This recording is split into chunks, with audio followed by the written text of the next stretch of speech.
जैसे ही राजा एहक्रो ने अपने सिपाहियों को आदेश दिया कि वह लड़के का सिर कलम करें, एक अनहोनी घटित हुई। अचानक लड़का अपनी जगह से गायब हो गया और जब वह वापस आया तो उसकी आकृति पूरी तरह बदल चुकी थी। उसकी कदकाठी बढ़ गई थी और उसके शरीर पर एक अद्भुत आभा थी, जैसे वह किसी प्राचीन शक्ति का अवतरण कर रहा हो। उसने एक विशेष वस्त्र पहना हुआ था जो गहरे नीले रंग का था। इस वस्त्र पर सुनहरी और चांदी की धारियां थीं जो उसकी हर हरकत के साथ चमकती थीं। उसके कंधे पर एक लंबा केप था जो उसे एक शक्तिशाली योद्धा की तरह दिखा रहा था।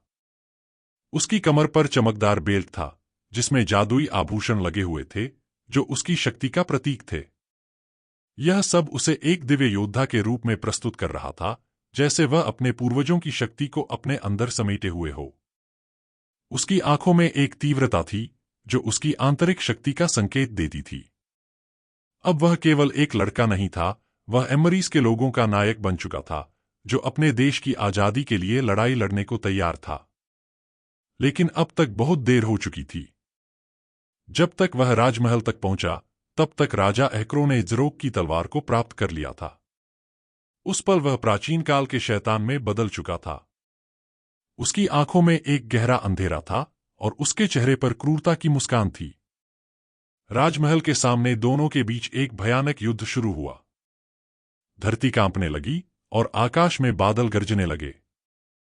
बिजली ने आकाश को दो हिस्सों में काट दिया और युद्ध की भीषणता ने एमरीज को लगभग तबाह कर दिया। राजा एहक्रो ने अपनी शक्तियों का बेजोड़ प्रयोग किया। उसकी तलवार ने आग उगली और हजारों शैतान उसकी मदद के लिए आए। लेकिन नायक ने अपने अंदर की शक्ति को एकत्र किया। एमरीज की आजादी के लिए उसने गरजते हुए कहा।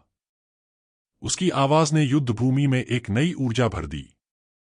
उसने अपनी पूरी शक्ति का प्रयोग करते हुए राजा एहक्रो को हरा दिया। हालांकि इस युद्ध के बाद ना ही ज़रोक की तलवार दिखाई दी और ना ही वह नायक। एमरीज के लोग आजाद हो गए, लेकिन उनका नायक और तलवार दोनों ही रहस्यमय तरीके से गायब हो गए। सन 2075 नायक और राजा एहक्रो के बीच का भयंकर युद्ध आज से लगभग 500 साल पहले हुआ था। उस युद्ध ने एमरीज की धरती को बदल दिया, लेकिन नायक का कोई पता नहीं चला। लोगों का विश्वास था कि जब भी एमरीज को सबसे ज्यादा जरूरत होगी, नायक लौटेगा। अब एमरीज एक नए संकट का सामना कर रहा है। अंतर्राष्ट्रीय आतंकवादियों का एक समूह, शैडो सिंडिकेट, ने इस भूमि पर कब्जा कर लिया है। ये आतंकवादी खौफ फैलाने और लोगों को गुलाम बनाने के लिए तैयार हैं। आज भी शैडो सिंडिकेट के लोग रोजाना की तरह सभी गाड़ियों को चेक कर रहे थे। उन्हें खबर मिली थी कि इशिता, जो एक स्पेशल फोर्स एजेंट है, उन्हीं में से किसी गाड़ी में छिपी है। इशिता 26 साल की एक खूबसूरत और साहसी महिला थी। उसका कद लंबा और आकर्षक था और उसकी आंखों में अदम्य साहस की चमक थी।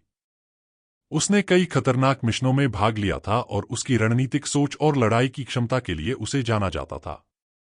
वह केवल एक खूबसूरत महिला नहीं थी, बल्कि एक सशक्त योद्धा थी जिसने अपने करियर के दौरान कई बार अपने जीवन को जोखिम में डाला था। इशिता के पास उच्चतम स्तर की मार्शल आर्ट का प्रशिक्षण था और वह न केवल अपने साथियों की सुरक्षा के लिए लड़ी, बल्कि अपनी मातृभूमि की आजादी के लिए भी। इसी बीच एक आतंकवादी, जिसने हाथ में मैग 10 राइफल पकड़ी हुई थी, इशिता जिस गाड़ी में बैठी थी, उसके पास आकर गाड़ी को रोकने के लिए आगे बढ़ा। उसकी आंखों में खौफनाक इरादा झलक रहा था। वह गाड़ी के चालक की ओर बढ़ा और आदेश दिया, रुकिए, गाड़ी रोको। गाड़ी का चालक हल्का सा कांप गया। उसने इशिता की ओर एक चिंतित नजर डाली, जो गाड़ी की डिक्की में छिपी हुई थी, लेकिन उसने खुद को संयमित रखा। इशिता ने उसके चेहरे पर डर देख लिया, लेकिन उसने इशारा किया कि वह शांत रहे। धैर्य रखो, इशिता ने धीरे से कहा, उसकी आवाज में आत्मविश्वास था। हम इससे बाहर निकलेंगे। बस तुम्हें ध्यान रखना होगा। आतंकवादी ने अपनी राइफल को चालक की ओर लक्ष्य बनाते हुए कहा, आईडी कार्ड बाहर निकालो, वरना तुम्हें खामियाजा भुगतना पड़ेगा। चालक ने डरते डरते अपने गाड़ी के दस्ताने बॉक्स से आईडी कार्ड निकाला और उसे आतंकवादी की ओर बढ़ाते हुए कहा, ये लीजिए। इसमें कुछ गलत नहीं है।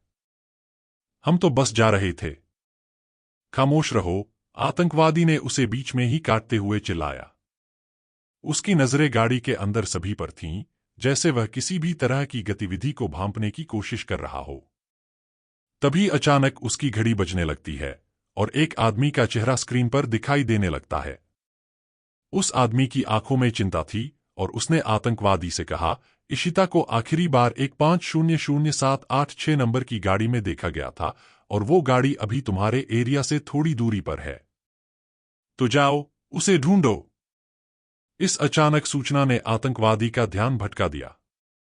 वह तुरंत अपनी राइफल को गाड़ी की ओर से हटाकर फोन कॉल पर ध्यान केंद्रित कर दिया। इस मौके का फायदा उठाते हुए इशिता ने अपने साथियों को इशारा किया कि अब समय है भागने का। चलो, उसने फुसफुसाते हुए कहा। उस फोन कॉल की वजह से आतंकवादी ने गाड़ी की डिक्की चेक नहीं की और उसने एक पल के लिए चालक को देखा, फिर आगे बढ़ने का इशारा किया। यह इशारा मिलते ही चालक ने गाड़ी को आगे बढ़ाना शुरू कर दिया।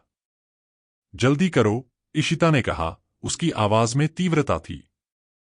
गाड़ी की गति बढ़ने लगी और इशिता ने पीछे मुड़कर देखा। आतंकवादी अभी भी अपनी राइफल को गाड़ी की ओर किए हुए था, लेकिन अब वह असमंजस में था। इशिता के दिल की धड़कन तेज हो गई। चलो, हमें एमरीज की सबसे प्राचीन पहाड़ी की ओर जाना है। उसने अपने साथियों को देखा, उनके चेहरे पर चिंता और साहस का मिश्रण था। चालक ने इशिता की बात पर ध्यान दिया और गाड़ी को तेजी से शहर से बाहर निकालने लगा। जैसे ही उन्होंने शहरी क्षेत्र को पार किया, गाड़ी ने रेगिस्तान की ओर बढ़ना शुरू किया। चारों ओर सिर्फ रेत और धूल का समुद्र फैला हुआ था, जो सूर्य की रोशनी में चमक रहा था। तभी इशिता ने चालक, जिसका नाम भैरव था, से पूछा, वैसे भैरव, हमें और कितना टाइम लगेगा उस पहाड़ी तक पहुंचने में? लगभग आधा घंटा, भैरव ने जवाब दिया। उसकी आंखों में सच्चाई और उद्देश्य का मिश्रण था।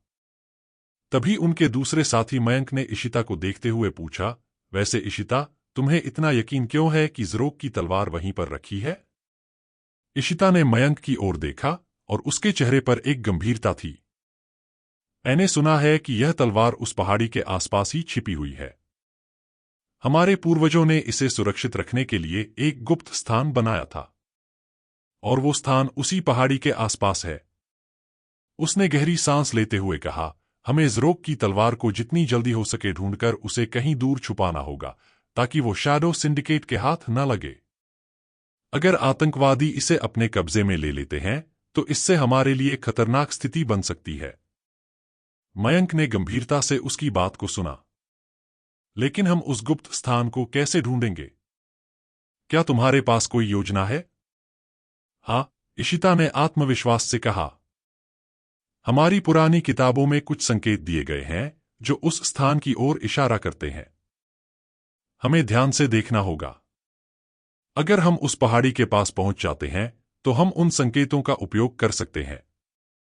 भैरव ने गाड़ी की गति को और बढ़ाते हुए कहा, लेकिन हमें जल्दी करनी होगी। शैडो सिंडिकेट हमें खोजने के लिए हर संभव कोशिश करेगा।